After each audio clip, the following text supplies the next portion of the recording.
எனக்கு சட்டத்துக்கிட்டயே ஒரு பெரிய கேள்வி இருக்கு. அதாவது நான் எந்த தப்பும் பண்ணலப்பா.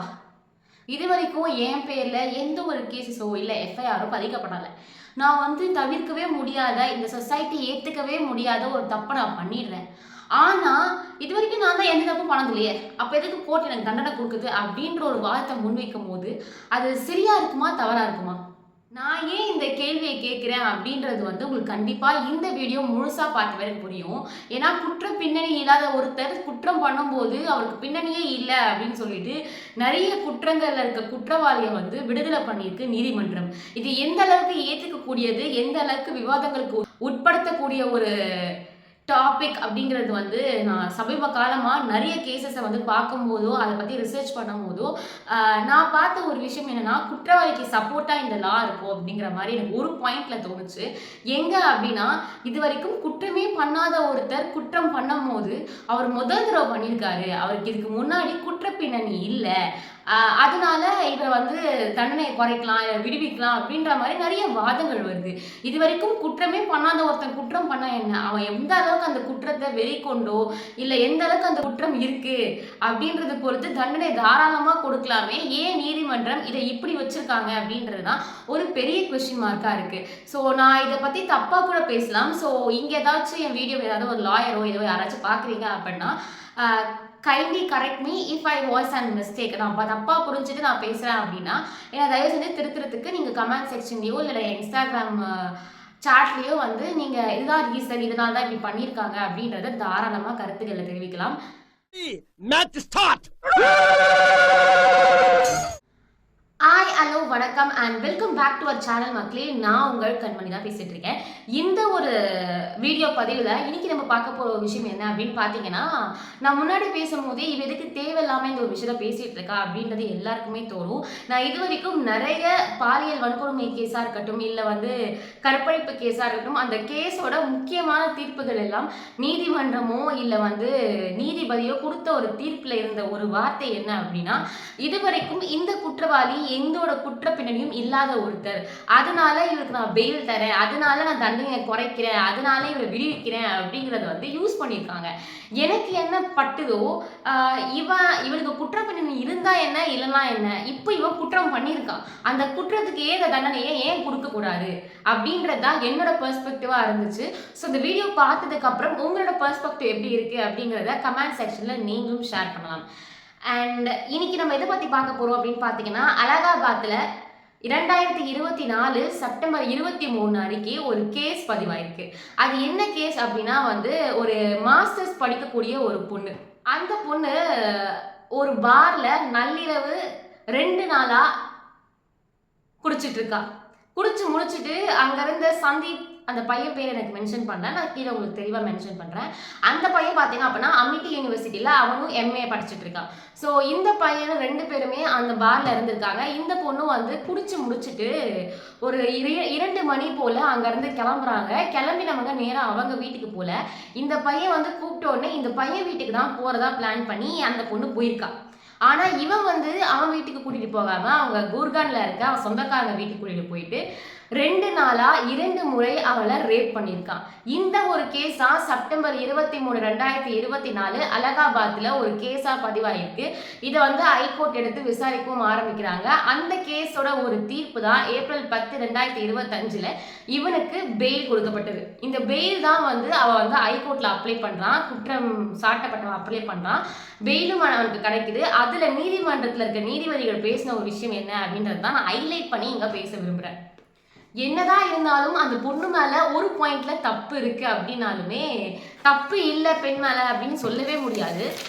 அலகாபாத் ஹைகோர்ட்ல தான் இந்த கேஸ் பதிவாகி நீதிபதி விசாரணை செஞ்சிருக்காரு. அந்த நீதிபதி சஞ்சய் குமார் சிங். இந்த நீதிபதி தலைமையில தான் இந்த விசாரணையும் நடத்தப்பட்டிருக்கு. அதுல அவர் குறிப்பிட்ட ஒரு விஷயம் என்ன அப்படின்னு பாத்தீங்கன்னா, அந்த பெண்ணே தனக்கு பிரச்சனையை வரவழைத்து கொண்டார், அதற்கு அவரே தான் பொறுப்பு அப்படின்ற மாதிரி ஒரு விஷயத்த அவர் ஹைலைட் பண்றாரு.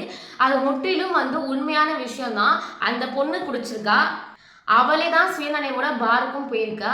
அந்த பையன் கேட்டிருந்தாலும் இந்த பொண்ணு கேட்க போச்சு அறிவு அப்படின்ற மாதிரி நிறைய பேர் பேசுவோம். ஆனா வந்து அந்த பொண்ணு விருப்பத்தோட தான் அவன் வீட்டுக்கும் போயிருக்கா. அண்ட் அந்த பையன் வந்து கொடுத்த ஒரு வாக்குமூலத்துல நாங்க வந்து செக்ஷுவல் ரீதியா ஈடுபடும் போது அந்த பொண்ணு சம்மதிச்சனால மட்டும்தான் நான் அதை பண்ணேன் அப்படின்றத வந்து அவன் வாக்குமூலத்துல வந்து தெரிவிச்சிருந்தான். ஸோ அப்படி இருக்கும்போது அவள் போயிருக்க வேண்டிய அவசியம் இல்லை. அந்த மிட் நைட்ல அவள் போனதுனால அவளுக்கு அவளே பிரச்சனை எடுத்துக்கிட்டா அப்படிங்கிற மாதிரி நீதிபதி சொல்லியிருப்பாரு. அது வந்து ஏற்கக்கூடிய ஒரு பாயிண்ட் தான். அது தப்பு இல்லை நான் சொல்ல மாட்டேன். இந்த விஷயத்துல அந்த பாதிக்கப்பட்ட பொண்ணு மேல தவறு முற்றிலுமா இருக்கு. என்னதான் அவ கூட்டிட்டு போயிருந்தாலும் என்னதான் அவன் குடிச்சிருந்தாலும் ரேப் பண்ணலாமா? இது கரெக்டான விஷயமா? நீ வந்து ஒழுங்கா இருக்கிறவங்களா இருந்தாங்க அப்படின்னா அந்த இடத்துல அந்த பொண்ணை கூப்பிட்டு போய் அந்த பொண்ணு என்ன சொல்லுதுன்னா, நான் அவரை நம்பி தான் போனேன், நாங்கள் ஓய்வெடுக்கலான்னு போனேன் அப்படின்றத அந்த பொண்ணோட பெர்ஸ்பெக்டிவாகவும் இருந்தாலுமே எந்த ஒரு ஆணையும் அந்த ஒரு டைம்ல நம்பக்கூடிய ஒரு உலகத்துல நாம இப்ப வாழவே இல்லை.